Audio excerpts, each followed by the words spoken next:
Hello, everybody, and welcome to Play Some Video Games, the only gaming podcast to go more rounds than Mayweather and McGregor on a Saturday night.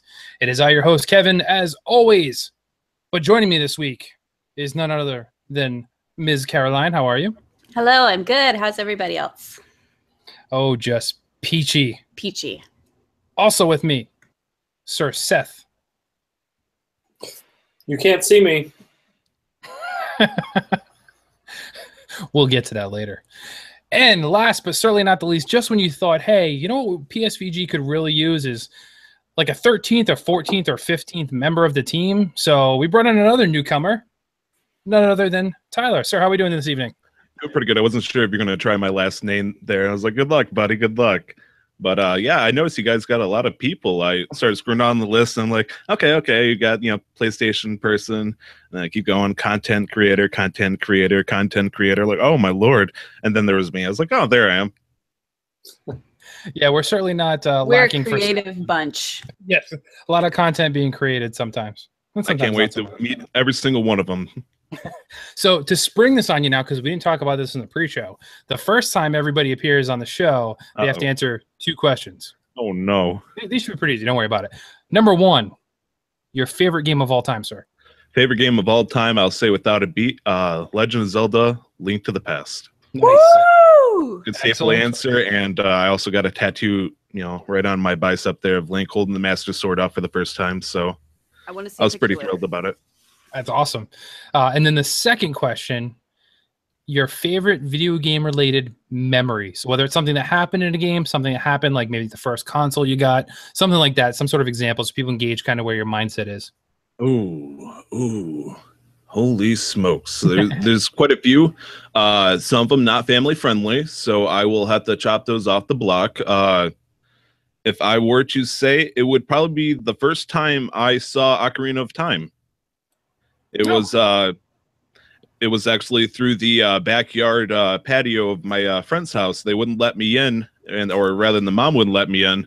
But she let me sit on the back porch of her house, looking in while her kids played Ocarina of Time, and they were running through Kokiri Forest, and I was amazed with this. I was like, "What is this?" And that's the first time I've ever seen Zelda in my life, which led together. Family that they didn't let you in. Yeah, I was gonna say that. Then clearly, I mean, we'll get to this question later in the podcast, but clearly, based on that, you're probably Team Invisibility. So just creeping in the neighbors' windows. Don't mind me. Yeah, trying to catch them inking their splat zone. Yes. Oh yeah. Perfect. Well, welcome aboard, sir. We hope you decide to stick around. I do appreciate it, and many podcasts ahead together for us all the time. Fair enough. That was a weird way of putting it. It's all right. We're weird anyway, so it all works. So as in every week, we like to check in, see what we've been playing, what we've been up to. This week will obviously be no different. So without further ado, Seth, we'll start with you, sir. What have you been playing? What's up with you? All right, I've been jumping around quite a bit, around a lot of different things. I'll start with my Switch. I think a week ago, maybe it's been 2 weeks now, I don't even remember, Sonic Mania came out.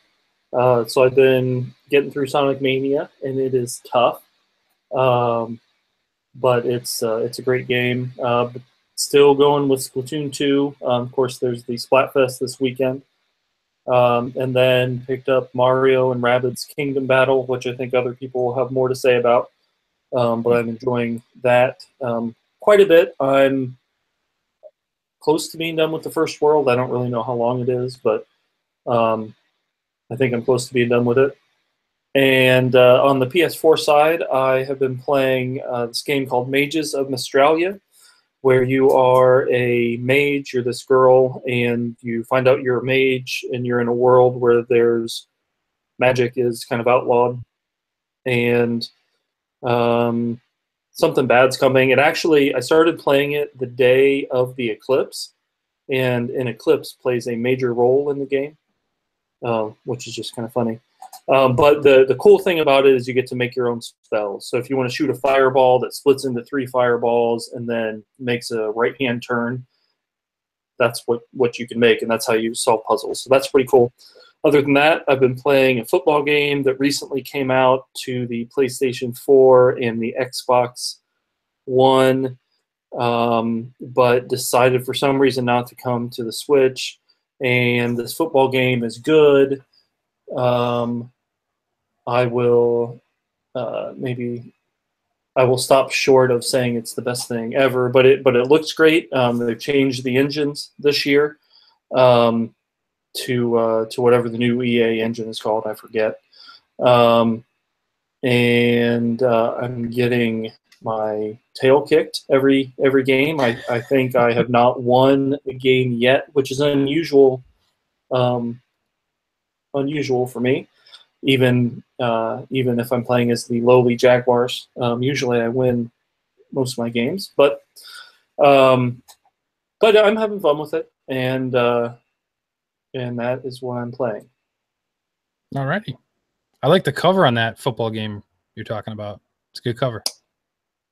Yeah, the cover's the worst part. The cover curse, that is, the cover curse has hit the one New England Patriots player that I actually like. Julian Edelman, who is a Kent State fellow Kent State graduate. So Tom Brady should be the one who tore his ACL, not Julian Edelman. So just tossing that out there. Fair enough. Tyler, sir, what are you playing? What have you been up to?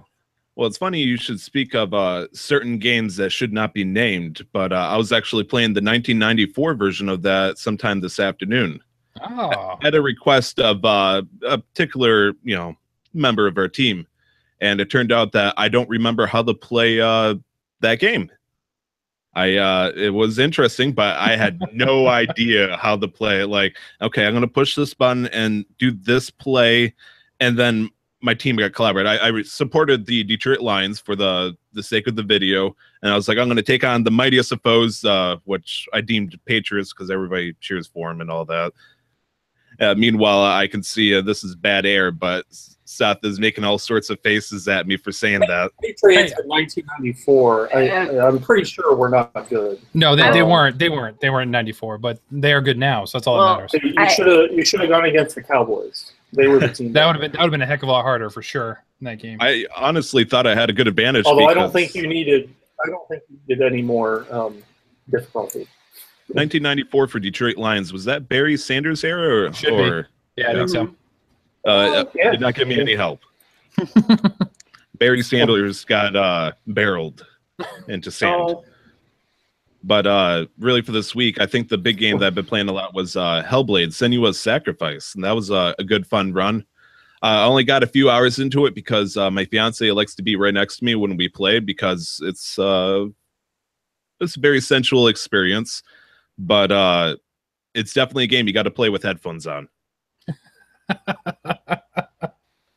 And what's up? What? I don't know. Sensual experience. Oh. I don't know. I know. You say the word sensual and your thoughts go places, but your fiance was right next to you. I know, right? The light was low. There's update in 1994. The New England Patriots were 10-6. Oh. That's good. Okay, well, I guess that's when Drew Bledsoe was around. He was decent. So that's probably why. The year before that, they were 5-11. Yeah. So, ooh. Yeah. I should have played the '93 version then. As an Atlanta Falcons fan, I don't want to hear about the Pats ever again. That's fine with me. I really never ever watched football. That was not my sport, but everybody around me always does. So I'm like, I'm hip. Look at me. I'll turn around my hat to the side and say, "Hi, kids. I like the Detroit Lions. They're doing good this season, aren't they?" Are you in Michigan? Yes, they're undefeated. Okay, well, Matt Stafford, Georgia boy from UGA, highest paid deal ever in the history of the NFL. $92 million, I think, for 5 years. Holy smokes! I thought Verlander was getting big bucks from that kind of stuff, but I guess he's our boy. Our boy. Well, I mean, since we're all talking about football, then I met Barry Sanders, if that counts for anything. He's a good guy. Used to work for the Hall of Fame players in Ohio. So he's not a very big man. He's very small. I mean, he is short, very, very short. This is my ignorance showing, but Barry Sanders was his position was a quarterback, right? No. Oh, No. Nope. Okay, then what was he? Running back. Running back. Okay. I'm gonna tuck in my wet ears and hide my green armpits and all that, and I'm gonna shrivel away after asking that question. So Hellblade, So yeah, what yeah. what other game? Yeah, Hellblade. Hellblade. It's good. Are we It's talking good. about games straight up, or are we just talking about games that we played? Like, I wasn't sure how far into detail I should go here. Oh, totally up to you. Whatever you want to talk about. Yeah. Well, has anybody played Hellblade before? No, I have not. Not yet. I'm a big fan of the company. The name of the developer escapes my mind, but when I think of them, Is it Ninja Theory. Oh yeah. And the one game that I always know him for is Heavenly Sword for the PlayStation 3, which was one of the launch window titles that they had, and I loved it so much. So when I saw that they were going to make another game that focuses, seems almost similar to one of the characters of Heavenly Sword called Kai, because it focuses on a lot of good facial features and emotional and mental issues, and it's really a tough topic to skirt around on, because you can either jump in on it and risk getting some kind of retribution for being insensitive about it, but at the same time, I really want to appreciate that, for example, in the very beginning, before the developers, before anybody, they list a list of psychologists or whatnot that they conferred with to talk about mental disabilities and other pathological issues with of the mind, and they really put that into the play that they know what they're doing in Sinuous Sacrifice, and it really focuses on her trying to enter a realm completely different from of her own, because she's Celtic, and she loses someone very important to her, to the Vikings. Essentially, the Vikings come invade her land while she was out adventuring, and take her beloved away, and his soul gets taken to a place that, if you know your Viking lore, it's called Helheim. Okay. And over in Helheim, there's a lot of bad things, that turns out.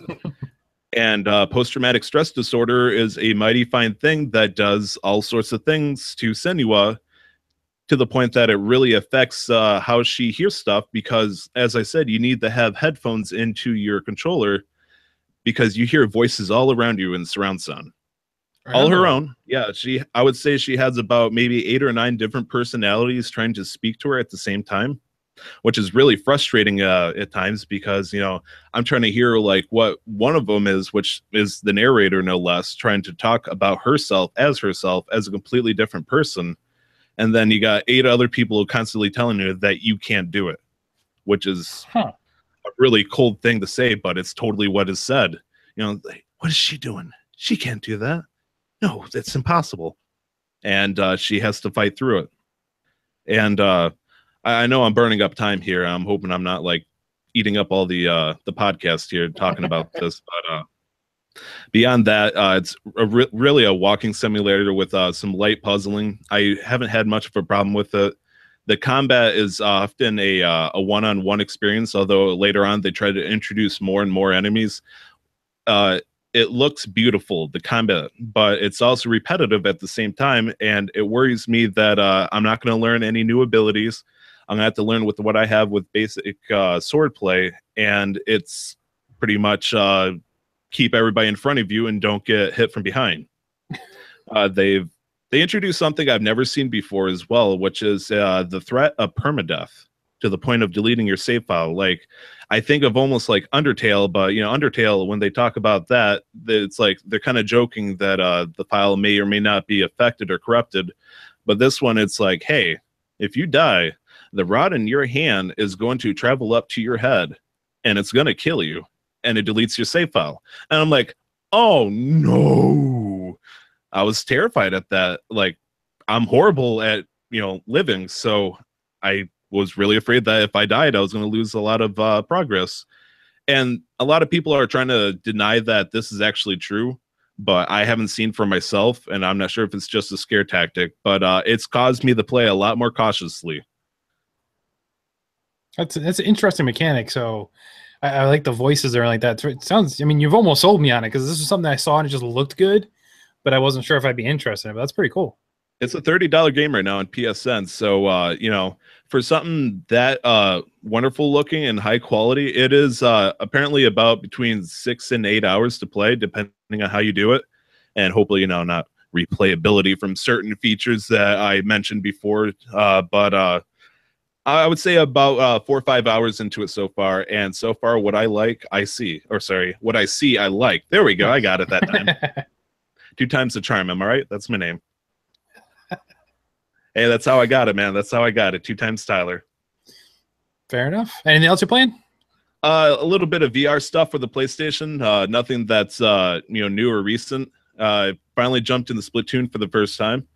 I actually had a copy of Splatoon for the Switch from a Black Friday, or not for the Switch, the Wii U from a Black Friday sale like 2 years ago. Never touched it. Never opened it. I was like, yeah, I know. And then after the big hype about it, I was like, I'll open this copy up. I played with my friend. I'm like, what am I doing? I immediately bought it, jumped in, and I've been loving it ever since. I decided that was going to be the first thing I streamed when Donnie asked me to start streaming games for him, and did not regret it one bit. And then I've been playing a little bit of WoW, but honestly, WoW is such a broad topic. I could spend another hour, and quite frankly, I don't want to kill these guys from boredom here. All right, fair enough. Caroline, what's up with you? It's been a while. You've been away. I've been away. I've been on a boat in the middle of the Caribbean, and it was wonderful. But I actually did play a little bit while I was down there. I started playing, I should say, to preface everything, Story of Seasons Trio of Towns is part of the Bokujo Monogatari series, which is basically Harvest Moon in America. Now, Bokujo had an issue where they were no longer going to have Natsume doing their localization. So they gave it to Xseed. Xseed has been doing the Harvest Moon games now as Story of Seasons. So this is the second Story of Seasons game, but it's still the series that everybody loves that grew up with Harvest Moon. The Harvest Moon games are not the same Harvest Moon games, so I would not recommend them. Anyway, Story of Seasons Trio of Towns came out 3 days before the Switch launch. So I played all of 8 days in game, and then my time was sucked up by Zelda. And I did not pick it back up until I went on this cruise, because we did not have internet, and we did not have any means of having, we brought the Switch, and husband played Splatoon 2. And by the way, he's unlocked all 9 weapons. He played through single player 9 times. That is nuts. Completely insane. Nice. He's amazing.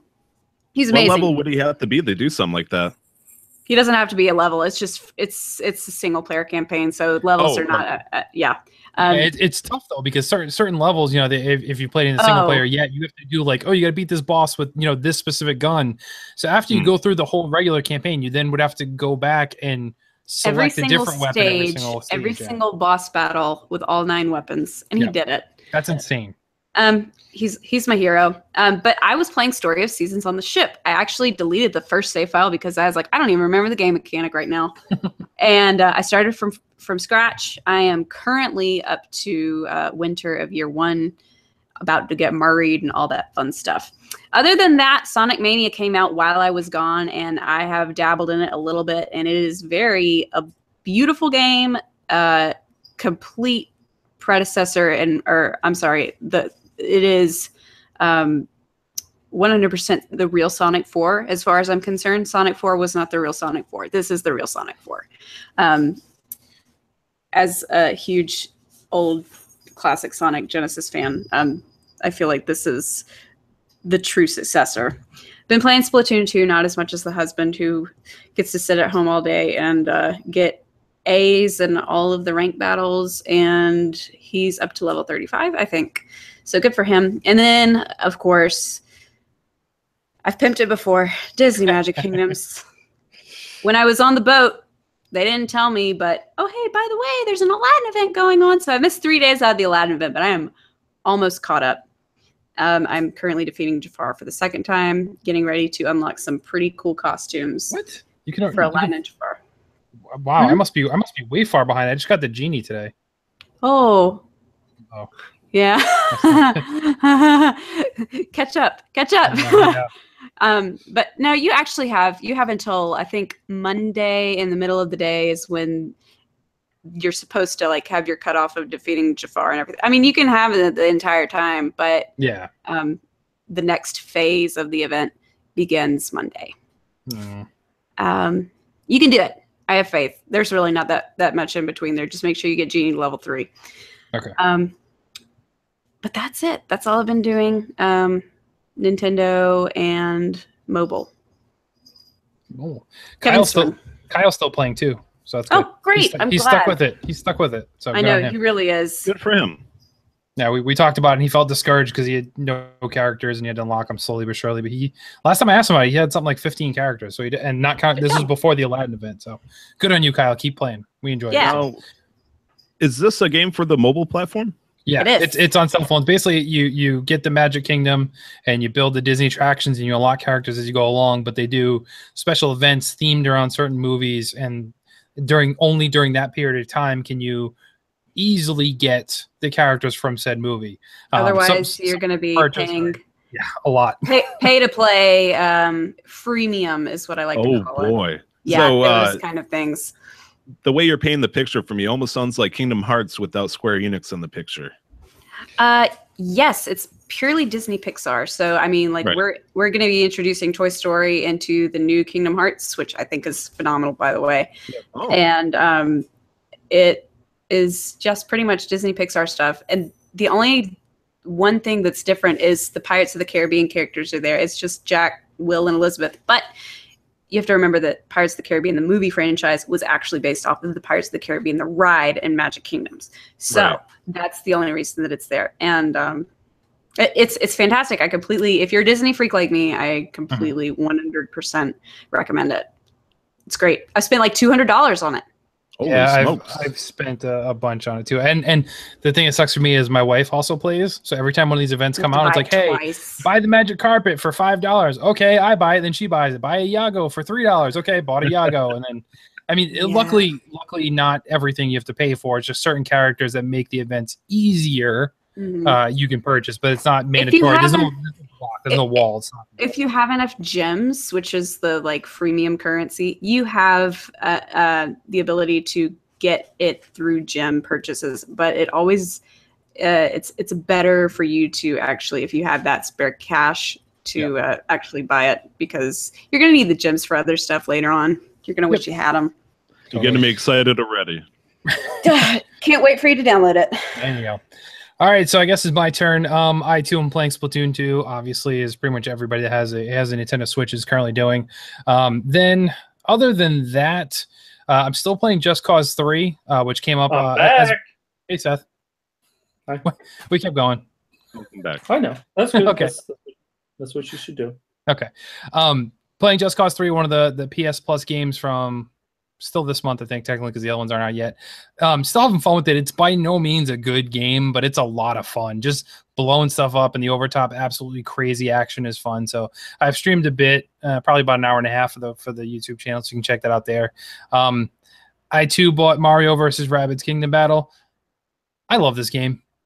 I can go ahead and say it. I was very skeptical at first, as I think a lot of people were, because those two franchises were never a pair that I would say, yeah, these two should totally be together.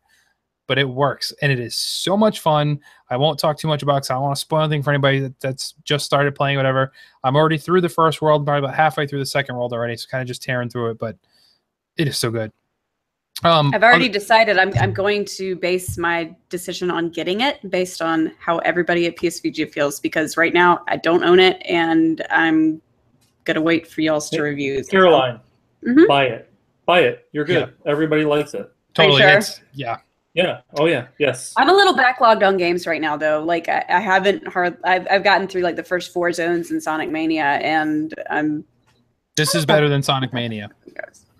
I don't know about that. I don't know about that. Sonic Mania is great.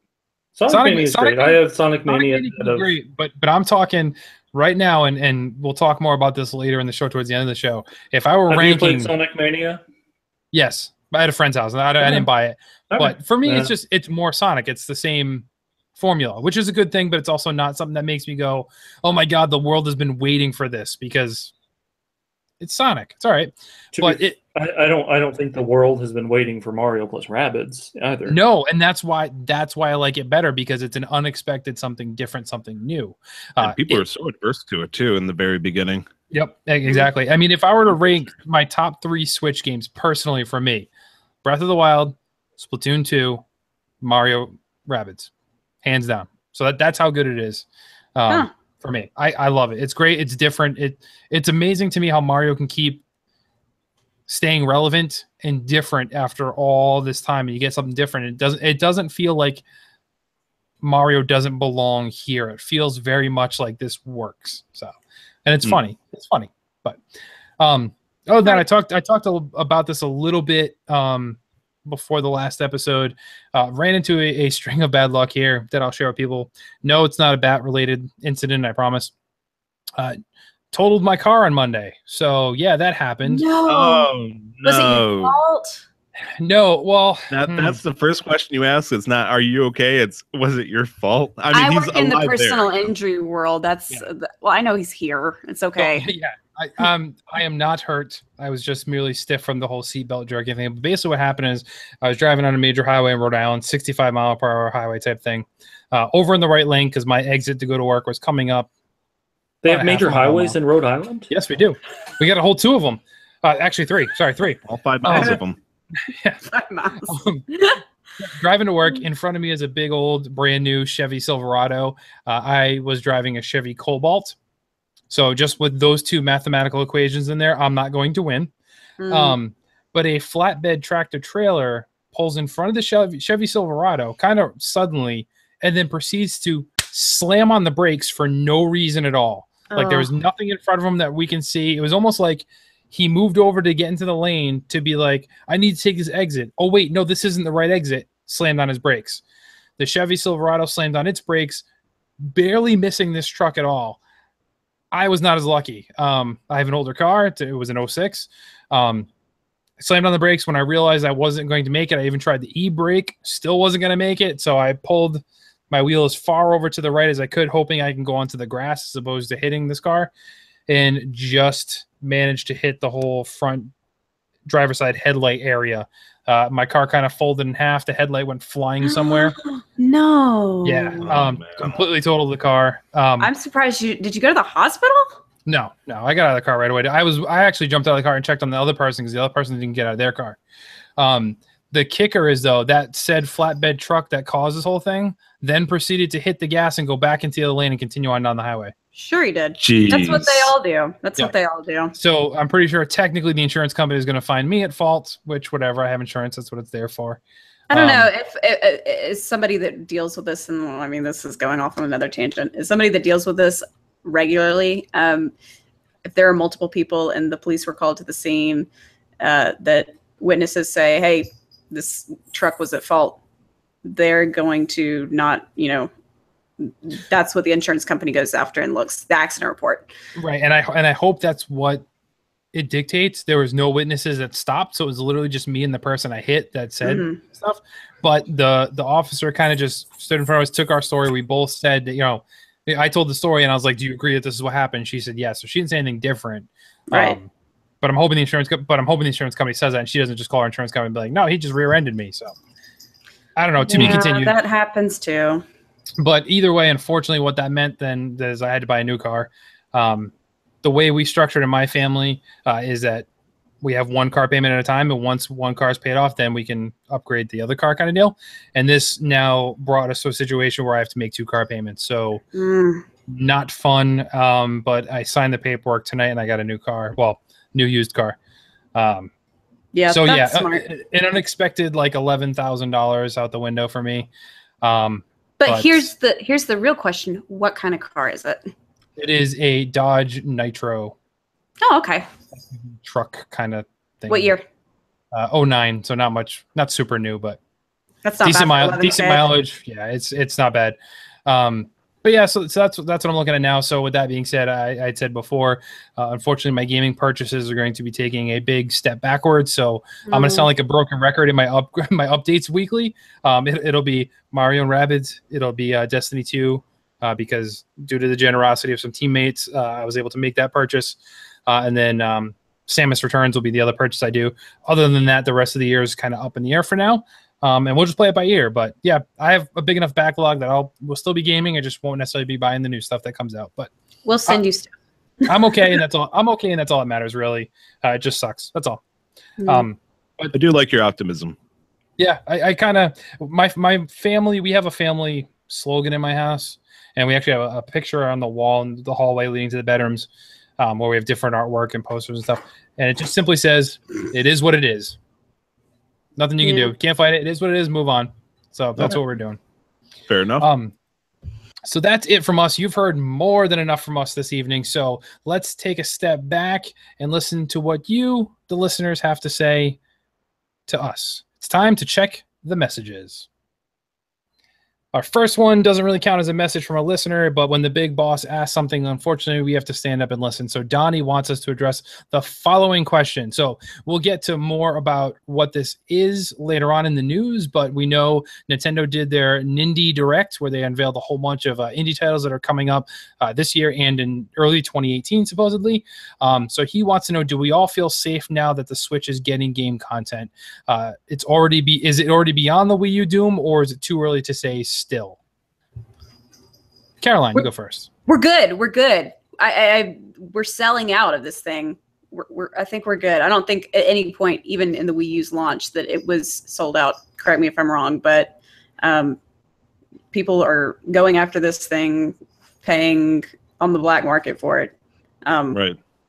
We've got more game content in the first 6 months of the Switch than I could have dreamed of in the first 2 years on the Wii U.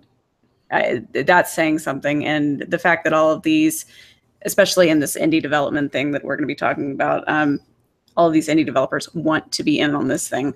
People are porting their games to be on the Switch from other consoles. So this is a big thing. And I think we're safe. We're good. I mean, I'm not going to call it a home run right now, but maybe it'll be a home run. It's not a grand slam yet, but it's a good move by Nintendo. Fair enough. Tyler, what do you think? Well, if Donnie started ordering shirts that said the Switch is doomed, I would strongly recommend to him that he might cancel that order. But honestly, I felt from the moment that I heard about the NX being called the Switch, they announced such a flora and fauna of games that I've really never felt worried that there was going to be a lack of them. And honestly, it feels like a lot of the big name titles that you would expect years and years from now, they're actually bringing them a lot closer and sooner than what I ever expected. Like Mario Odyssey, I was expecting sometime maybe mid to late 2018, but suddenly we're seeing it confirmed coming up very, very soon. And, it started off with a big hitter, Breath of the Wild, which obviously led to anybody that was worried about games had a lot of time to focus on themselves on a very, very large time sink of Zelda. And then they started feeding it out monthly with games like, ARMS and Splatoon. And games like that have been just capturing people's attention that they even hardly notice that, the game's coming out from the I was about to say the PlayStation store, the Switch store, and there's a lot of games there that they just need a look. And I really don't think there's anything to be worried about. And I hope I'm not saying that like, look at the skies, it's clear and there's a meteorite coming or something like that. But I'm feeling pretty confident that every game that I want is going to be coming out. It's going to be coming out soon. Fair enough. Seth, do you agree, or do you have a different take on the situation? The situation, if you will.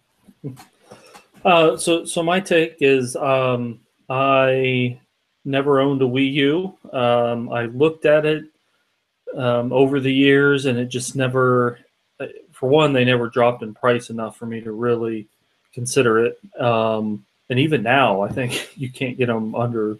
You can probably get an Xbox One for cheaper than a Wii U. And of course, I bought in on the Switch day one.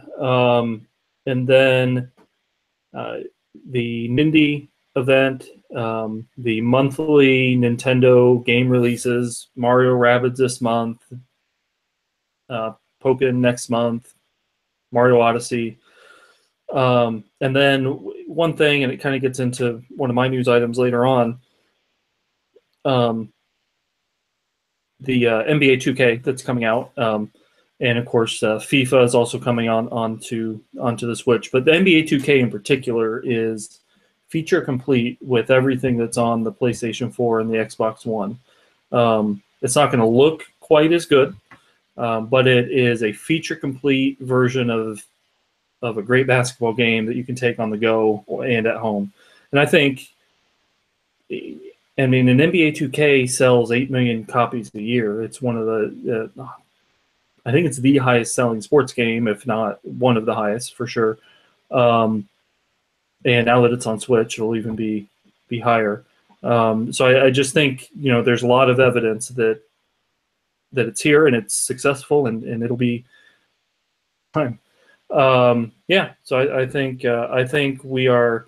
The one thing I was worried about was Zelda comes out, it sells out those first 2 months with Mario Kart,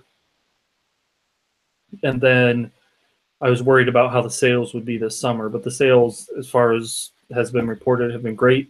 Splatoon hit really well, still is hitting over in Japan, and now Mario plus Rabbids seems to be hitting well. And at this point, we're into the kind of the prime shopping season. So I think we're good.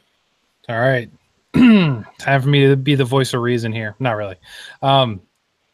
So everything you guys have said, I agree with. That so far it's been good. And it has been. This is an unbelievable launch year for a console, let alone a Nintendo console, which doesn't always have the most shining stars its first year. And this one is just hit after hit after hit after hit. And it's going. The thing that concerns me a little bit is how long does this go on? When does the shoe drop? Nintendo is pulling out the big guns right away, and rightfully so. The sales certainly are equating to success there. And I don't think that the Wii U definitely didn't sell as strong out the gate as this has, and I'm not saying the Switch won't surpass the Wii U. I guarantee you the thing will. My concern is this move with the Nindies. I hate that word, by the way, but anyway. It's a beautiful word. Don't hate on it. I hate it. But I hate a lot of things, so that's kind of my role here. My concern are these indies simply fodder for next year? Like, is there nothing coming out early 2018? It's still early to say. Nintendo still has, you know, they're not going to focus on next year yet till they get through this year. But is there nothing coming in like the first quarter or first half of next year? And that's why they're pulling out all these indies. Now, a lot of these indies are great, and we'll talk more about them later. And I'm excited for quite a few of them. Do not get me wrong. But my concern is that all we're going to have for a little bit? Nope. We got Yoshi and Kirby. Don't you remember? But that's just 2018. Right. You were talking about the beginning of next year. Yes. So, but let's say those are holiday releases for next year. Although, although they showed a lot of Yoshi. They were saying Q1 and Q2 at least. But I don't think it's going to be a problem. I mean, like, think about it. We're talking about a Pokemon RPG that's being developed right now.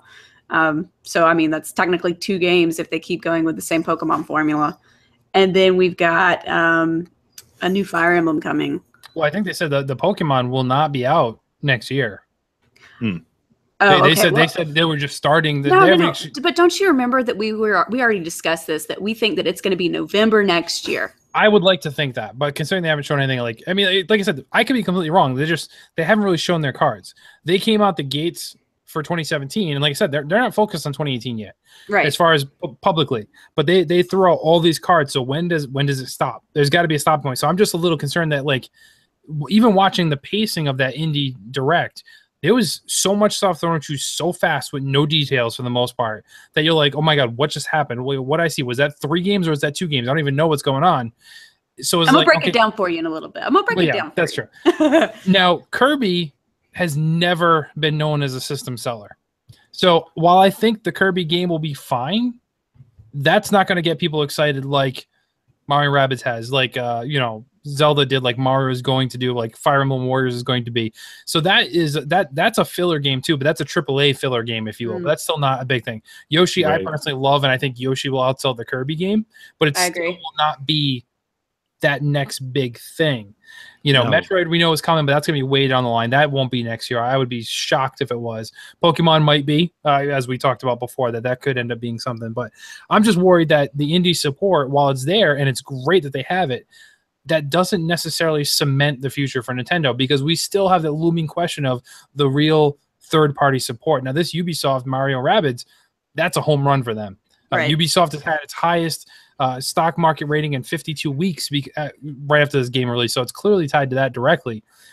That's great news. But now, if that just starts to get the third-party developers' attention, saying, whoa, if they can pull this off here, then maybe we should jump in. You're looking at a good year to 2 years before you see any content then if they haven't started generating it already. So I'm worried, is it still going to continue to be a Nintendo releasing these big games, the indies doing the filler mode? Where's the rest of that third-party support? That's what I'm concerned about. So I think it's good. I don't think we have anything to worry about, but I don't think that just because they're bringing all these indies, that necessarily equates to continued longevity and success of the titles coming down the line. I agree. I think we're going to have our droughts. But I don't think it's going to be near anything what we saw with the Wii U coming right out of the gate, and us being completely left with like 3 games on our shelf for 4 years. Right.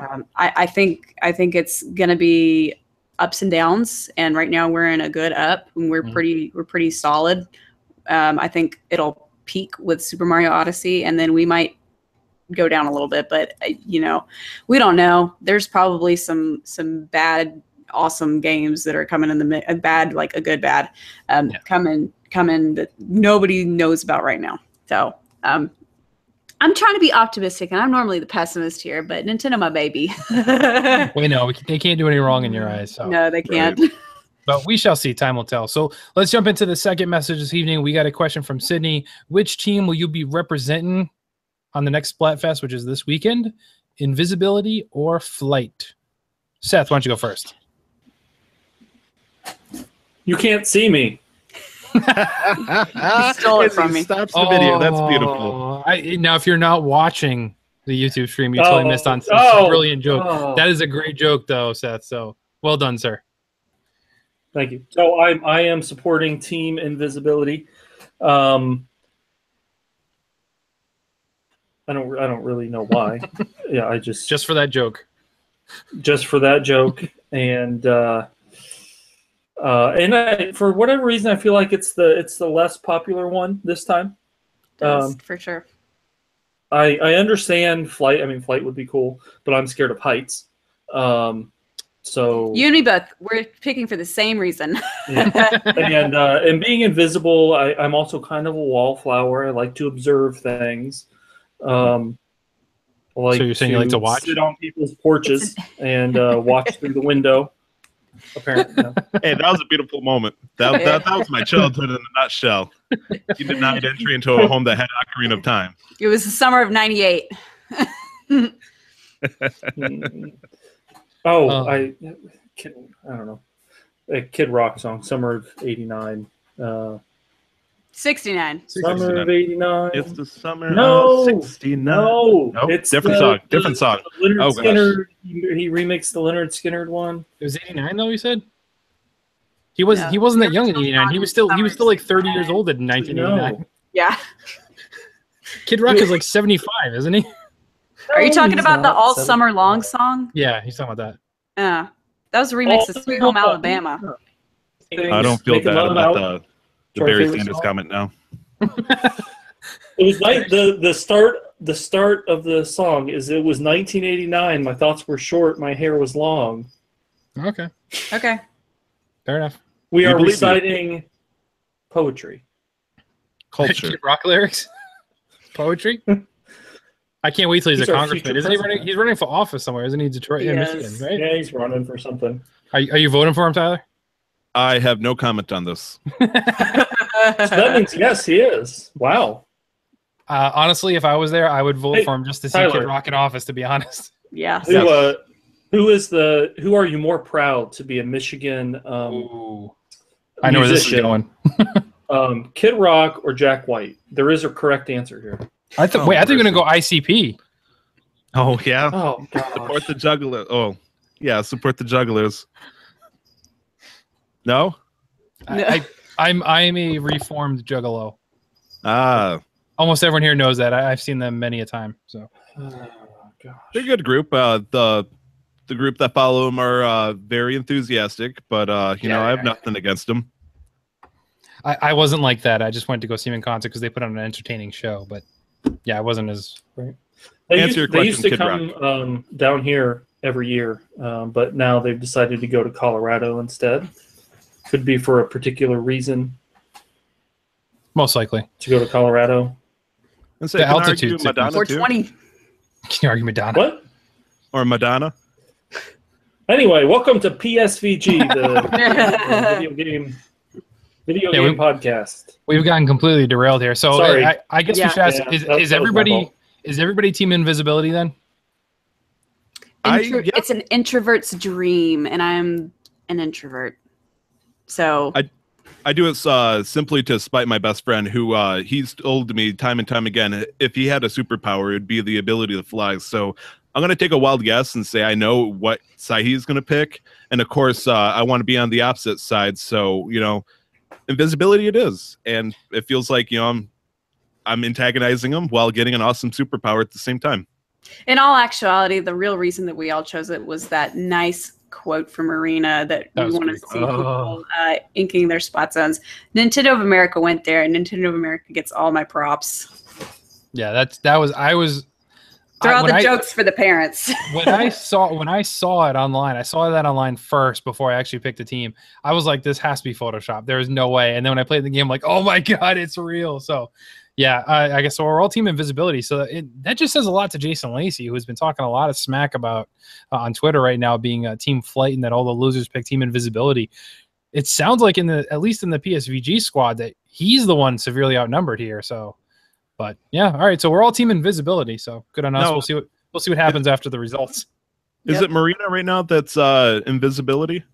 She is. Oh man, because if all of us, and let's assume that there's a good portion out there, a lot of people choose simply because of Marina, because a lot of people don't like Pearl. And I'll be honest, I really like Pearl a lot more, but that's only because it seems like she's always the underdog, given her height and her opinions. But I want to choose her side, but every time it turns out Marina picks the cooler thing, and I kind of feel bad. I'm like siding against my foe, and I'm doing it despite my best friend and apparently my best Splatoon friend. And oh well. Your Splatoon chick. Right. I wasn't going to call her anything like a wife or anything. I was like, ugh.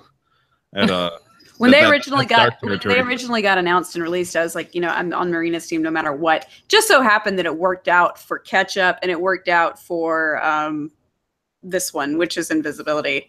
Right. Cake and ice cream. I actually like cake more than I like ice cream. So I did the Marina pick. But yeah, sometimes there are people like that live in PSVG and they are named Kiro. So Fair enough. So just to remind everybody listening, you can always send us your questions to podcast@playsomevideogames.com, or you can simply just tweet at us at PSVG. We kind of do shout outs every week announcing when we want all the questions sent in. So chip in and be part of the show. But now let us know what Absolutely. side you are on the Splatfest. Oh, that's a good thing too. Well, what side you were on the Splatfest, because by the time this drops, Right. it'll be over. But yeah, let us know who you voted for then. So yeah, without further ado, let's jump into the meat and potatoes of the show, everybody, and it's time to check out some news. Let's see. Eeny, meeny, miny, mo. Tyler, you're the newest one. Why don't you give us the first news story of the week, sir? Okay. Well, this one's a bit of a doozy for me. I had to look into it further to try to understand it, but this one's thanks to Polygon.com for this article, first off. PSVR, and I say this in quotes, dropping the price on September 1st. Honestly, it didn't actually drop the price, but that's what the article claims. It's currently still $399.99. However, they are now including the camera, which I believe is a $50 or $60 value. So technically, the set you need to make virtual reality is cheaper since you don't have to buy the extra camera. So it's technically $60 cheaper. But from the way they're marketing the actual VR, it's still the same price. So you got that going for you. Interesting. Now, do you have a VR or a PlayStation? Yes, I do. You enjoy it?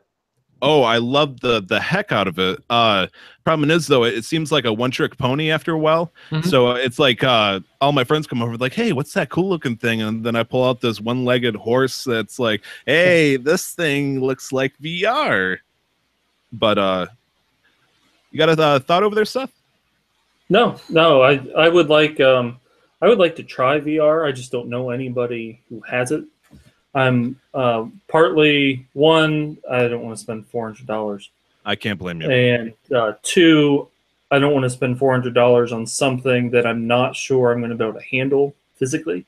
Right. I get not so much playing first-person shooters. I don't get queasy as much, but if I like watch a YouTube of playing Minecraft or something, it's certain games, Minecraft, Call of Duty, just sound wonderful. I can watch it for like 5 minutes. So I'm afraid of what it'll be like if I try to do VR. I can't blame you.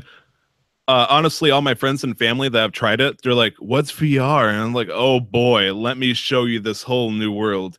And seeing their face, or at least half of it, because that's all I get to see when they start doing it, it's like they look around, I see it on the TV, and they're like, "Oh."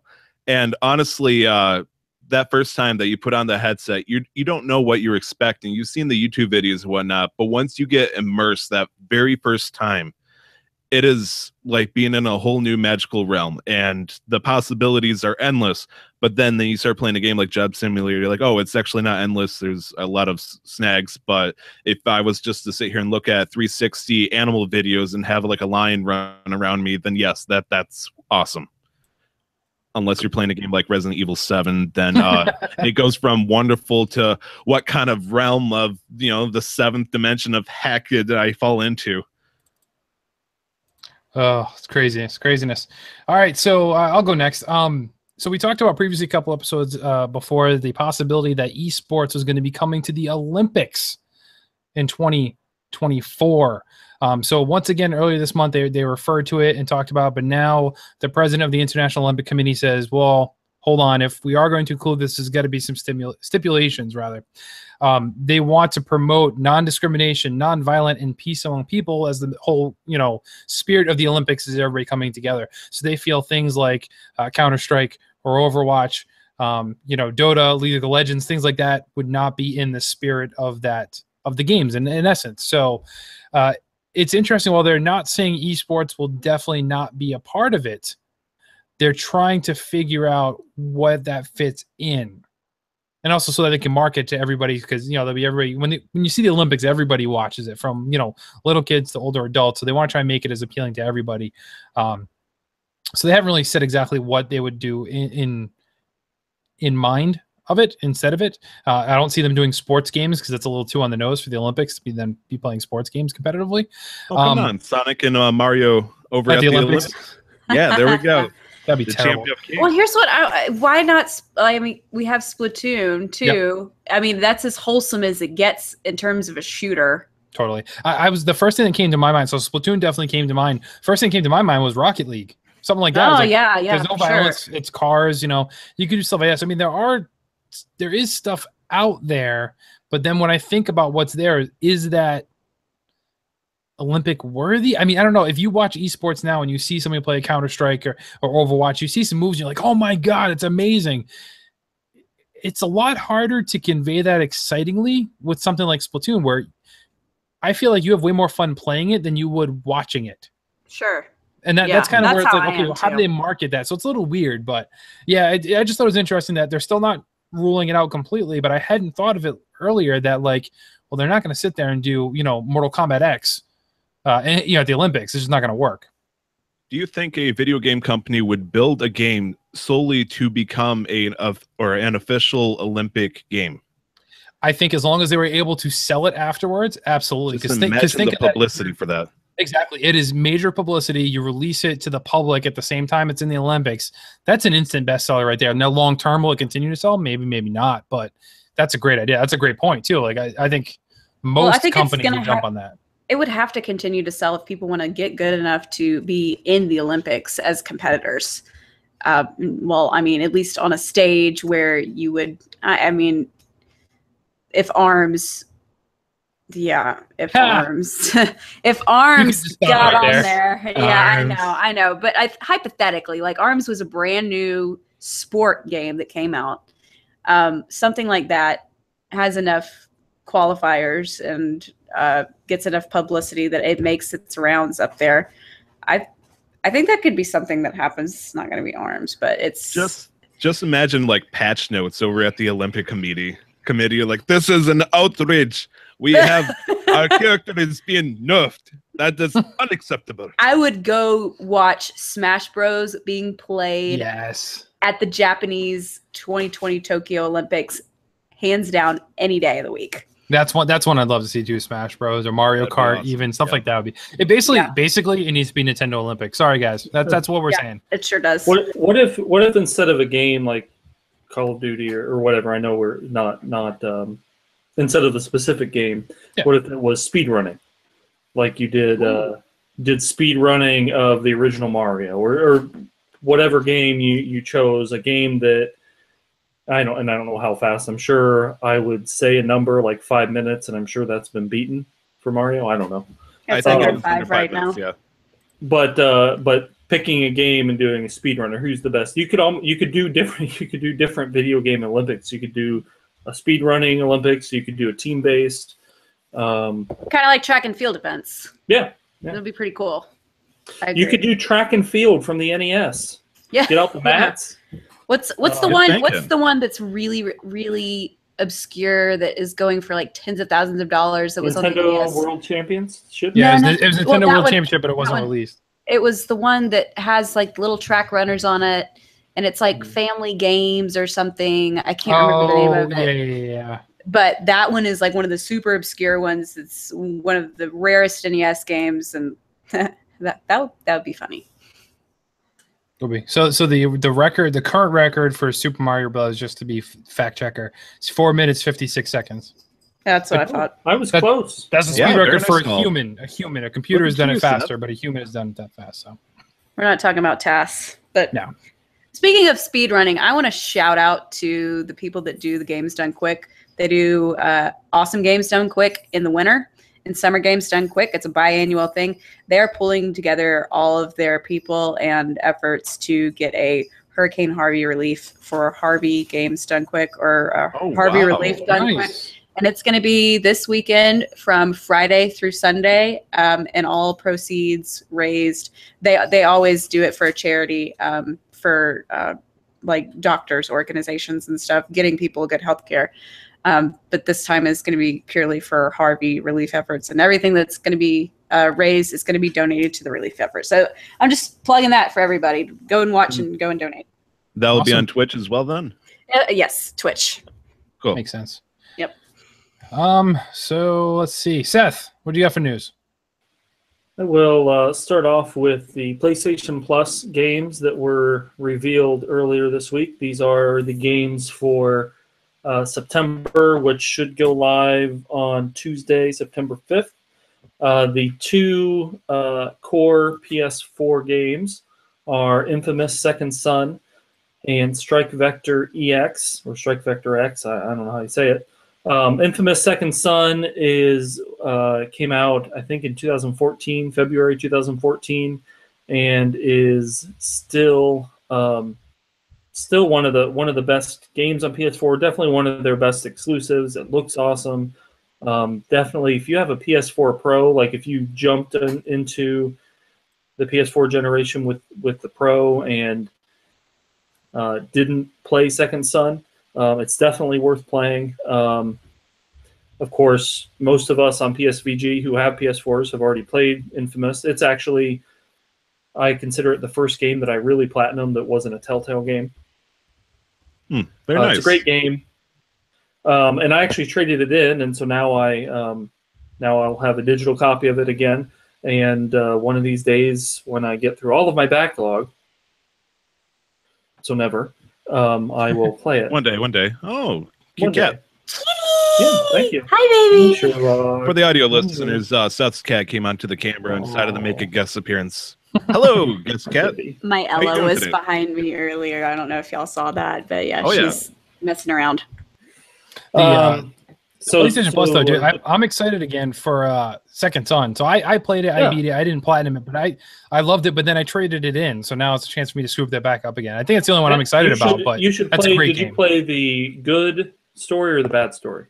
I played the good story, so I'll probably go through and play as bad. Yeah, go through and play as bad, and if you play it on the hard difficulty, it's not a hard game. Then I think all you would need to do extra is collect all of the shards or whatever they're Which called. I was really close to doing anyway in my playthrough. So that you might be able to hop back into an old save and I still have saves. So yeah, do that. So, and then Strike Vector EX. It says it's a competitive first-person aerial combat game. I'm probably not going to touch it.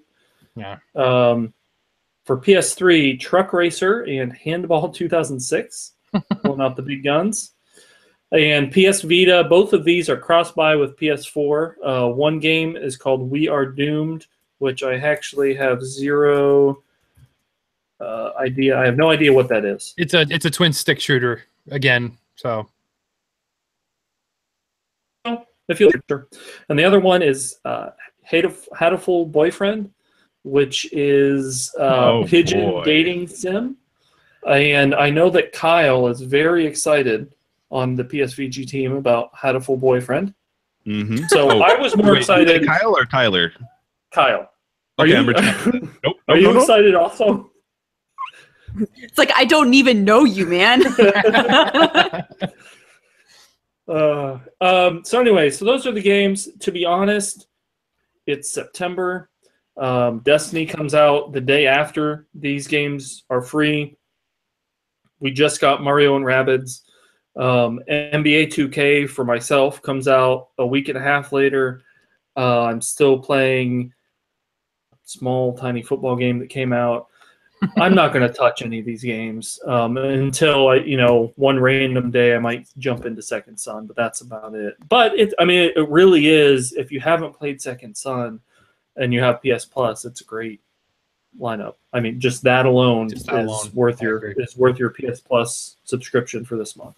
I agree. Great game. One of my favorite ones on the PS4 so far. So let's see, Caroline, why don't you break down that Nindie Direct for us? All right.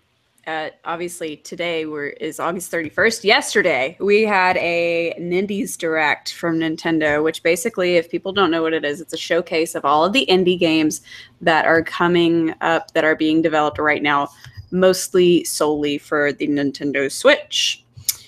All right, there are 20 games. I'm just going to go through each of them and give my initial thoughts, and then we're going to give it to everybody else for any general thoughts and what you want, what you don't want to get, what you think is great. Let's do this. It's great. All right, Super Meat Boy Forever. I think it is adorable, but it is too adorable for me. I could not be any more distressed being killed as something that cute. Shovel Knight, King of Cards. I still need to play the original Shovel Knight before I play this. Looks like it's a prequel, and I've been meaning to get into Shovel Knight, but yeah, got to get that one first. Mom hid my game. What is this? Oh my god! I was like, this needs to be on a mobile game. It is on a mobile. I've played it on iPhone. Yeah, it's on cell phones now. It's done. Oh, okay. Well, I was looking at what the heck is this thing? Not even gonna touch it. It just looked really derp. Golf Story. Totally getting it. Me and Donnie are hyped on this game. It is a mixture of Bokujo Monogatari or Harvest Moon and golf game. So how can I not get this game? Floor Kids is really actually kind of cute. As a designer and illustrator, I really love the sketchy animations, and I can really appreciate all the work that went into it. So I probably won't pick it up, but I can appreciate it for what it is. I'm not. Rhythm Heaven is okay, but it's not. Rhythm games are not my thing. Wolverblade art is great. Not something I'm very interested in, though. Polybridge looks like a really fun puzzle game, very in depth. But I don't like destroying things that I build, and my husband would definitely like this game more than I would. Kentucky Route Zero TV edition, creepy. I probably just don't like Kentucky though. Yes. Earth Atlantis. Earth Atlantis is kind of scary. I don't like underwater creepy crawly things, even though you can see them pretty well in this. I just don't like the surprise of things in the ocean. Next Up Hero has a really nice vector art, but it's a weird premise of a game. I don't know if I would pick that one up. SteamWorld Dig 2, I am very excited about. The stuff that we got to see, it has a very Shantae Half Genie Hero feel, and it kind of reminds me of Terraria. I'm probably going to get this one. That's my number 2. on probably getting it so far. Have you played the first one? I have not. Oh. I have not. So have you played Heist? Have you played SteamWorld Heist? No. Oh. Should I, as a precursor to this, or should I just jump right in with this new one? I think playing SteamWorld Dig would probably be good. I mean, you probably don't have to, but yeah. All right. Next, Mulaka was interesting. I think it's just got a primitive art style for the primitive setting, and I'm not a fan of the style, but that's just me. I like the ability to turn into animals and stuff, but it's just kind of, it reminds me of Ice Age, the movies, and it's not like a good vibe for me. Probably my favorite, Yono and the Celestial Elements. This is the freaking cutest game I've ever seen in my life. Oh my God. I love the whole bit that it's like, you get to, spray water, spray fire, mess with chickens, hero stuff. That was it. I was sold. Day one purchase for me. October 12th is, I think, the day that it's coming out. Immediately buying it. I'm a girl and I like cute crap. Dang it. Dragon Marked for Death. RPG, but not my kind of RPG. Sorry. Battle Chef Brigade. These guys I think it's the Adult Swim people that made this. So the animation is, of course, really great. It's kind of a lulzy kind of premise behind the game, big bad dudes going out and hunting stuff, but just to go back into the kitchen and make their little foo stuff with the puzzle games. I probably won't get that one. Morphe's Law. My husband was more interested in this one than I was. It's just like a weird multiplayer shooter. I'm not a big fan of shooters anyway, like especially in that style. Like Splatoon is about as close as I get to shooters. So it's not exactly my cup of tea. Sausage Sports Club. Now here we're talking something nice. Sausage Sports Club. I saw and I was like, what is this? I want it. You give me derp animals running around being ridiculous. It's adorable. It's hilarious. I don't know. I want to see more gameplay, but I am probably going to get that one. I'm not even kidding. Light Fingers. Portable board game, which is pretty interesting. I like the way that this thing looked, but I'm not a big fan of playing board games on a video game. I'd rather play the board game. 9 Parchments. I have seen this being revealed. Like I've seen bits and pieces of it every so often for the past few months. It's very reminiscent to me of the battle elements of Rune Factory. And it kind of just, in general, reminds me of Rune Factory meeting World of Warcraft. I might get it. And then the last one, I knew as soon as they teased the people that developed it, No More Heroes, Travis Strikes Again. People are going to hate me for saying this, but the fourth wall was so bad. Even if it lends itself to the story of playing inside of a video game console, I was just like, oh, come on. We're going to end on this. Was it heavily self-referential or? I wouldn't say self-referential. It's talking about the people playing their own game type thing. And I just not a big fan of that. But people are going to love it because it's No More Heroes, and No More Heroes has been in the dark for how many years now? When was the first game that came out? It was like Wii. Yeah, I know, but like it's been almost 10 years, I think. Yes, it is. Yeah, it's definitely pushing that. All said and done,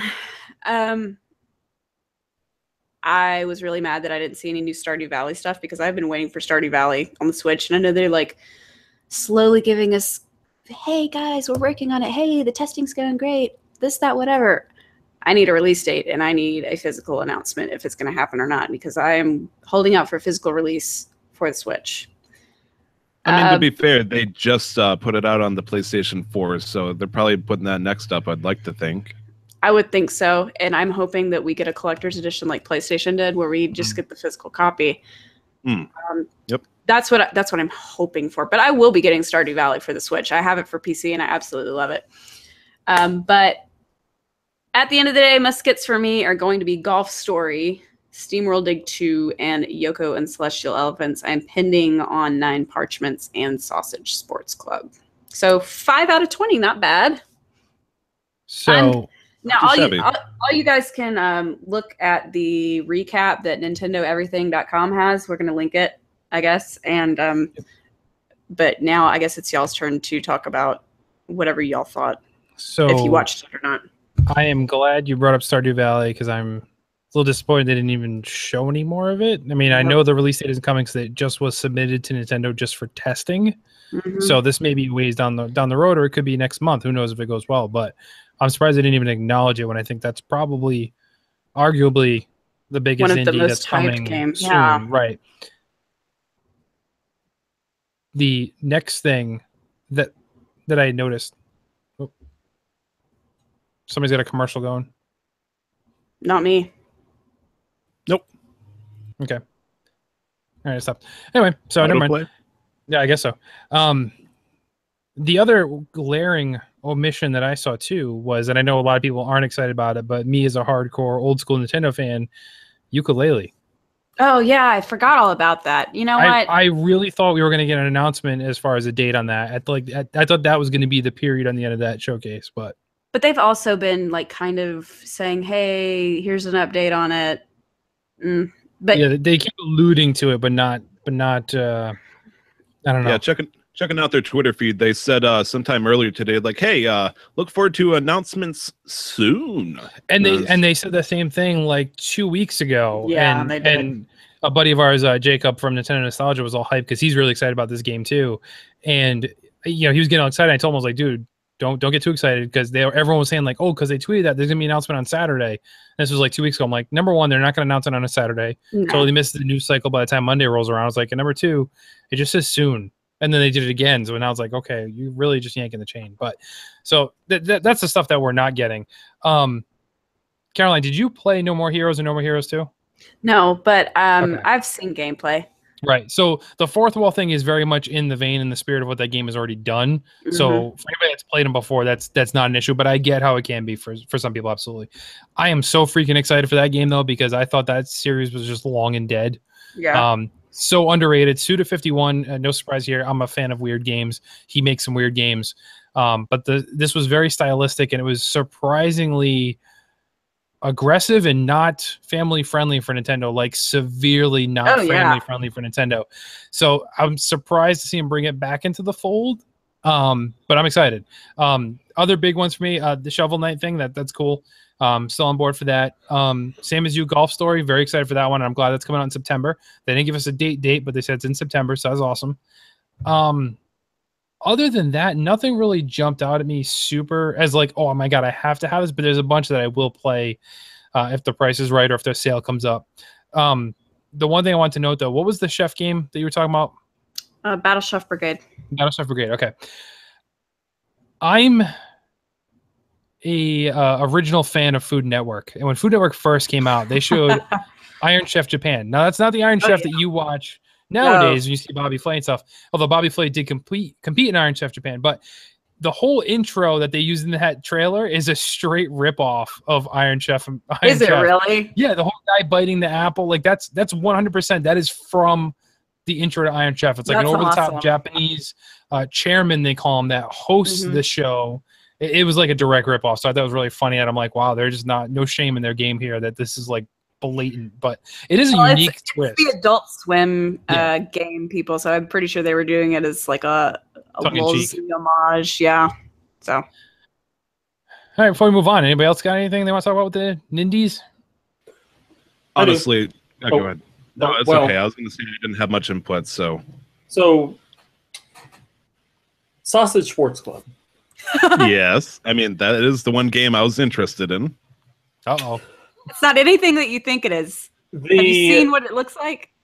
Yes, I watched it. Tyler's like, no. The description for Sausage Sports Club says Sausage Sports Club is a physics sports game about adorable floppy animals competing on a reality TV show. Duke it out with up to 8 friends and free play, where you'll compete in tons of game modes like soccer, sumo, capture the flag, blah blah blah. So there's a game on Steam currently. I'm gonna say its name right now. Okay. Oh no, I know what you're talking about already. It's called Genital Jousting. Oh. And I'm not going to read the description because I was looking at it and just. Are you sure? Well, I mean, he's reading it, not read it out loud. I am reading it right now, but We attempt to be PG, I thought. it is 11:30 at night, also.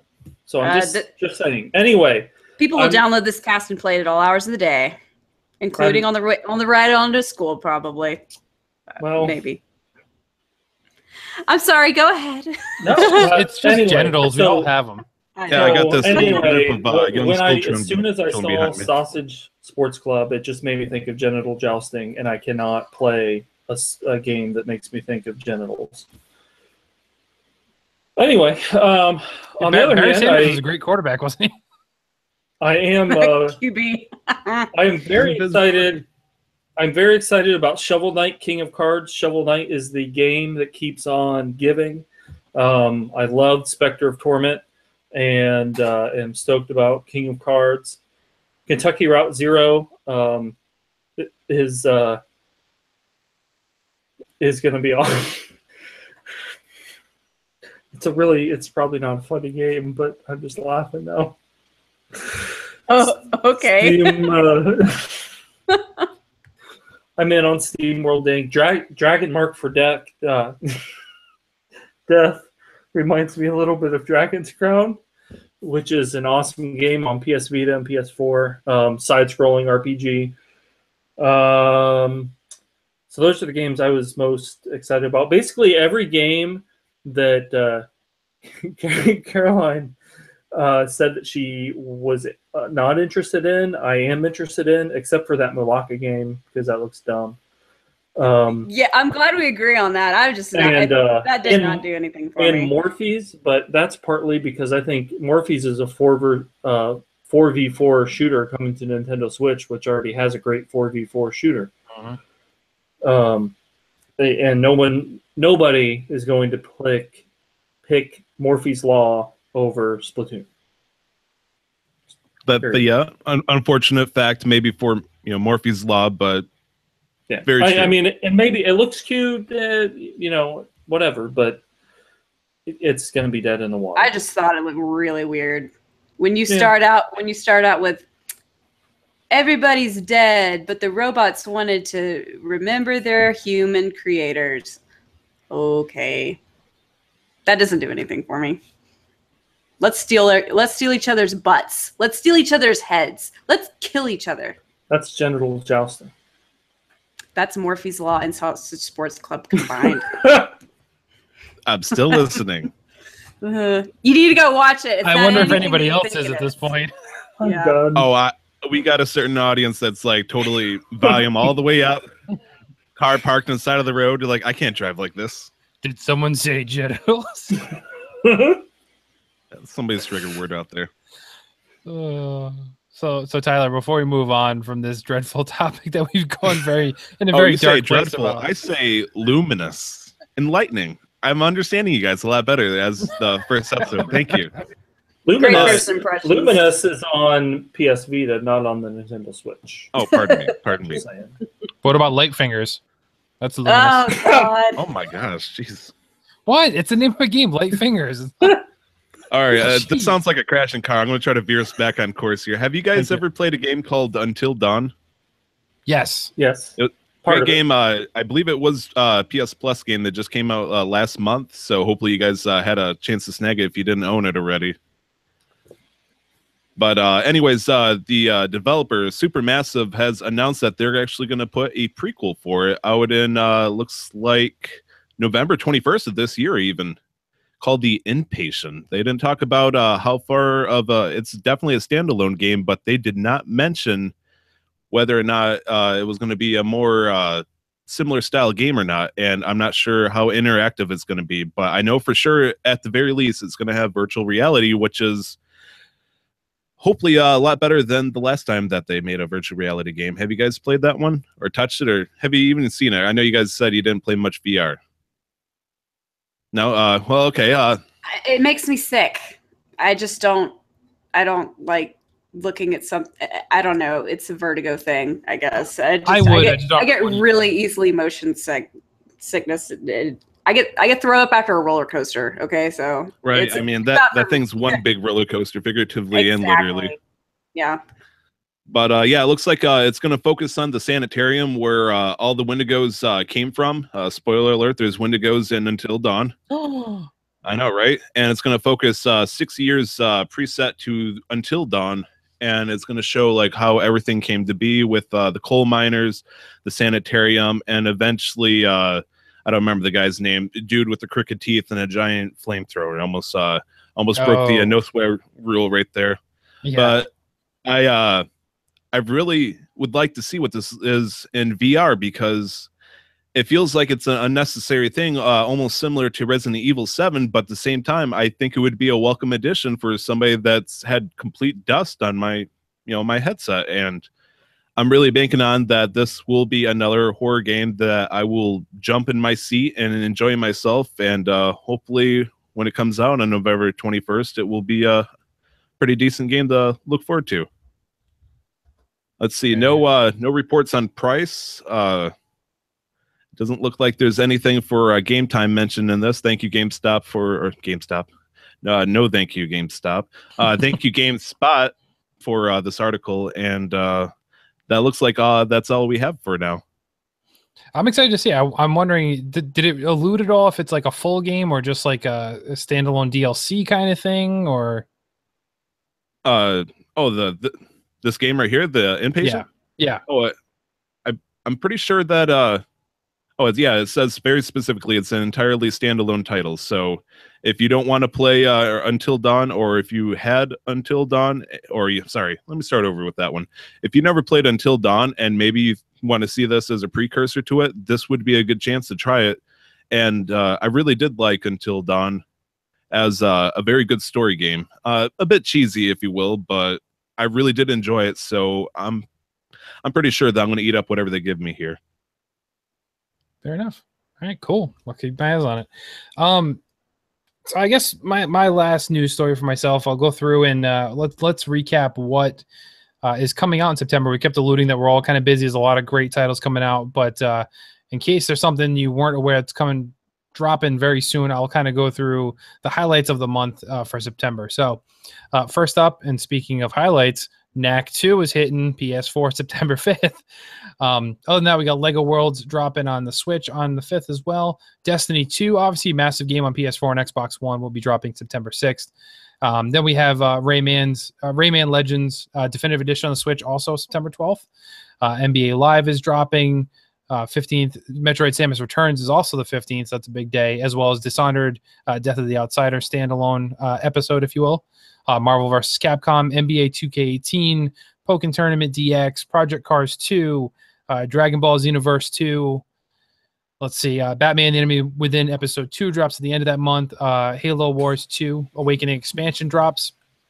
Fallout 4. You forgot Danganronpa.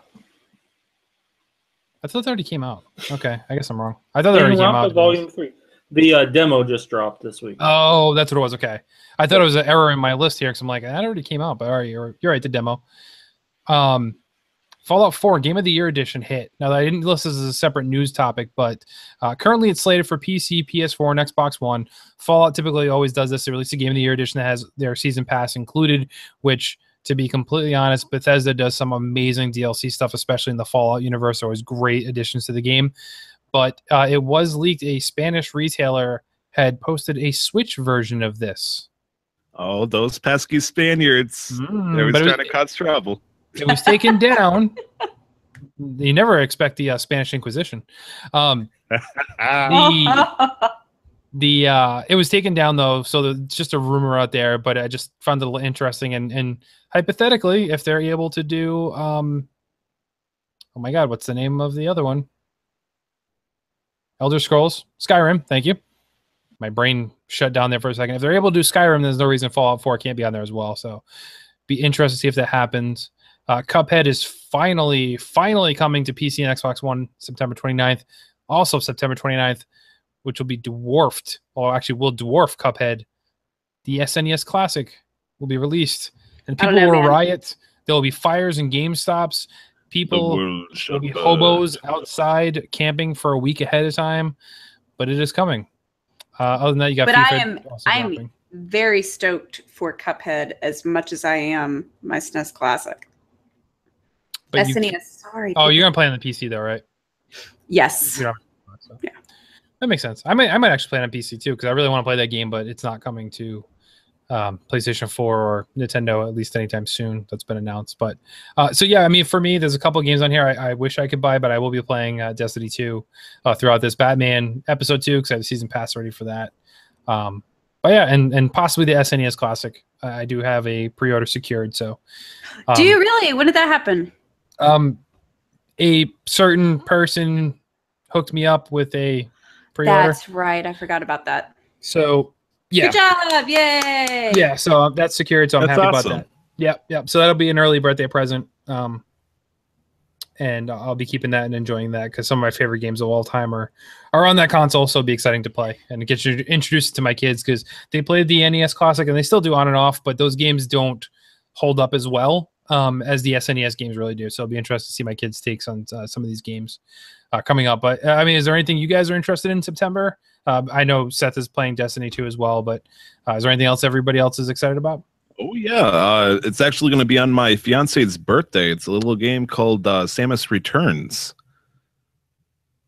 No? Yeah, no. Okay. It's going to be good. I'm not getting it day one, but we've talked about me getting into the foray of the Metroid series by playing this game. That's right. I'm getting that one too. I forgot about that. It was, my first game that I ever played for Metroid was Prime, so I've never touched anything that was before the GameCube. So I'm really hoping classic Metroid stuff, yeah. And I've seen it a lot of Super Metroid and whatnot, and I really think it looks great. I just never had the reason to jump into it like that. And people keep jumping on me. I notice whenever I mention to them for like Sonic, I've never played a Sonic game before, ever. And people were just bewildered, like I was speaking in tongues. They're like, "I'm sorry, I speak English. What are you saying?" It's like, I'm crying over Sonic. And but yeah, I never touched a Metroid game, which bewilders people when I tell them about that. If we're discussing like heavy Nintendo stuff, like. I'm pulling out I'm not worthy of the Nintendo fanboy tag because I've never played Super Metroid before. And I know this isn't Super Metroid specifically, but hopefully this will give me a little bit of credit back as I look forward to this game. It's completely understandable. I mean, Metroid, while it is a tentpole staple type game for Nintendo, it's not one known to break sales records. So I completely understand that. And I mean, if you missed the train on Super Metroid, the only place you would have played something similar to that would have been the Game Boy Advance had, the couple great, I think there were two different ones, Zero Mission and Metroid Fusion, which were fantastic games. But after that, Metroid has not been the same ever since then. This is the first return to form for them. And even this is a little bit different, but it looks like it's going to be great. So I, as a lifelong Nintendo fanboy, do not judge you for not having played it. I can understand how if you missed that train, you really weren't going to get an opportunity to go back up until now in a major way.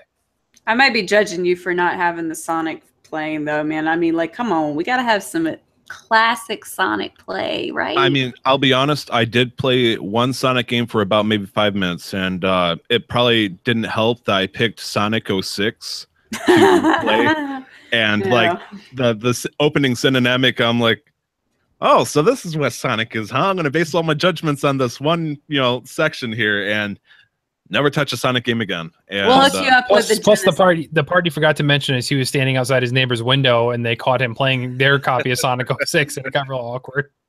Oh, geez. Team Invisibility. But touching back on Samus Returns, did you guys see about the reversible covers for the game?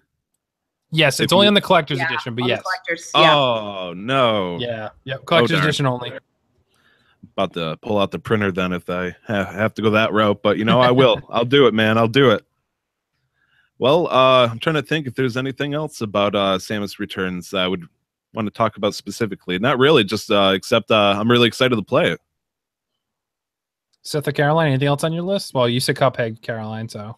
Yeah, that's about it. Yeah, the other thing on my list is NBA 2K, and I haven't decided whether I'm going to get it on Switch or on PS4. I tell myself every year I'm not going to get the new one, and then My favorite team is the Minnesota Timberwolves, and this year they're actually going to be good. They have Jimmy Butler and Karl Anthony Towns and some other new players. Towns has been there for a couple years, but they're actually going to be good, so they'll be fun to play as. And the game it looks really good. Just broke today. They had an event in New York City called Run the Neighborhood, where they revealed a kind of a new game mode. It's kind of a combination of some old game modes. It's their My Career and their street game mode called the Park, and now it's called the Neighborhood, and everything is kind of pushed together. So there's some information on that on the NBA 2K YouTube channel, and on Operation Sports has good info. And then the most kind of exciting news about 2K that came out today was that the Switch version is feature complete. It runs on the same engine. It runs on it has all of the same My Career mode, the Neighborhood mode, the My GM mode, My Team, which is like the ultimate team modes in the EA Sports games. Has all the same stuff. It doesn't look as good, but you can take the same exact franchise mode with you. It's the Switch, obviously. You can take it with you on the road and at home, which is the same reason why Zelda was so neat, and a bunch of other games. So I'm kind of leaning toward the Switch as long as gameplay comes back and is pretty equal. But that's about it for September. All right. So I think that wraps up the news for this week. So before we send you all into the darkness, Caroline, where can people find you? Besides in the darkness. In the darkness. No, I am the Nintendame. So look me up at the Nintendame on Twitter. I like to pride myself on my Nintendo love and knowledge. So if you want to talk some Nintendo games, look me up. That's about it. I'm kind of an easy person to find. One place. So if you don't have a Twitter, you're out of luck. Sorry. Or you can find me on the Discord whenever I'm in the Discord, which is like no, never. You're not. You're not in the Discord. Don't lie. Donnie had to tell me to get on. He's like, I sent you a message, and I'm like, I literally haven't been on in like 2 days. Sorry. Yeah, you know what though? He texted me first for about 10 minutes. I'm like, what are you talking about? He goes, in the Discord, and he sent me the message. I'm like, that's not for me. That's for Carolina. Are you confusing me? Are you literally confusing me for Carolina? He's like, oh, sorry, I mixed up the numbers. I'm like, yeah, sure. But yeah, no, just tweet at her first. Find me on Twitter. I'll answer. That's the only way I can reach her too. So just don't feel left out, kids. It's tough for all of us. The old message in the bottle technique, and hopefully it works. No, it's more shoot off a flare for Caroline to get her attention. So yeah, it's all good. And if I'm on a cruise ship, you're just out of luck. I am not going to respond to you regardless. That's when you do the message in the bottle. Yeah, that's more fitting. I didn't even try and reach you that whole time. That's what, like, I heard Aladdin was coming out. I'm like, oh shoot, she's gone. And I was like, it came out. I'm not like, going to get her. So came out like Wednesday or Thursday, and there was no announcement beforehand. Like, hey guys, we've got a week before, and we're just letting you know what's happening. I was at least going to plan, but no, they did their stream like I think 2 days before. Yeah, and it would have been you would have been on the boat, missed the stream, and then it was like, and I thought they didn't say when it was coming out after they did the stream. It just came out, so I was expecting like, oh, it's going to be at least a week, and then all of a sudden I got the update. I'm like, oh, all right, we're doing this now. Okay, let's go. Yep. I came home and I logged into the internet, and all of a sudden it's like, you need to update your Disney Magic Kingdoms, and it said under the update notes that the Aladdin event was going, and I said a few words. That's how passionate I am about this thing. Gotta keep up. But anyway, find me on Twitter. Okay, bye. Okay, bye. Tyler, where can people find you? Well, if we want to be found, or if I want to be found, you can check me out on Twitter at 2timestyler. That's all words, so easy enough to find. Don did make me commander of the Twitch stream nowadays. So if you want to check out twitch.tv/PSVG, you can check out that. I've been streaming a little bit of Splatoon, and lately I've been doing some Mario Rabbids or Mario Plus Rabbids Kingdom Battle, as well as a single, hopefully one-shot episode of a certain popular football game for the Super Nintendo in the year of '94. You can also check some of my work over on YouTube, which is essentially the same thing, but if you want to see it in a little bit higher quality, because I do download it versus streaming it, you can check it out there, which I believe is youtube.com/PSVG as well. And that's really the best ways you can see some of my work. So there you go. You can find Tyler on Twitter. You can find him on Twitch. You can find him on YouTube.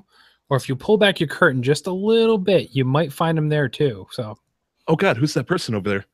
Hey, I know your team flight. I can see you. That works. Seth, where can people find you or anything else you'd like to plug? All right. People can find me on Twitter at Seth Joseph Roy and on the Discord. As far as things to plug, this weekend, by the time this gets out onto the podcast airwaves, if that's what it's called, it is the 6-month anniversary of the Nintendo Switch releasing. It released on March 3rd, so the 6-month anniversary was September 3rd. And for that, the PSVG team got together and came up with a list. We have a list of our top 25 games available on the Nintendo Switch. Really, it's just a group of 25 games that any Switch owner should play that we think are really good to really great. And I will spoil that The Legend of Zelda Breath of the Wild makes an appearance on the list. So we'll really? Go over to playsomvideogames.com. Tell us what we got right, what we got wrong, what's too high, too low, and what's missing. They're really seeing it all in a list form. It's been a great 6 months. Even if you just had a Nintendo Switch, it's been a great 6 months for gaming. If you just had a PS4, it's been a great 6 months for gaming. Just had an Xbox One, you probably bought a PS4 or Switch so you could game. So, and with that, good night. Fair enough. So just a reminder for everybody out there, you can always email us, podcast@playsomvideogames.com. You can find us on Twitter at PSVG, Facebook.com/playsomvideogames. As Tyler mentioned, it's YouTube.com, not /PSVG, unfortunately. I know, I was going to correct myself. Play some video games. It's all good. You beat me to it. It's okay. I'm used to it at this point. Other than that, you can find me on Twitter at PSVGKevin because I keep it real simple, so you guys can just find me there. I, too, am active on the Discord.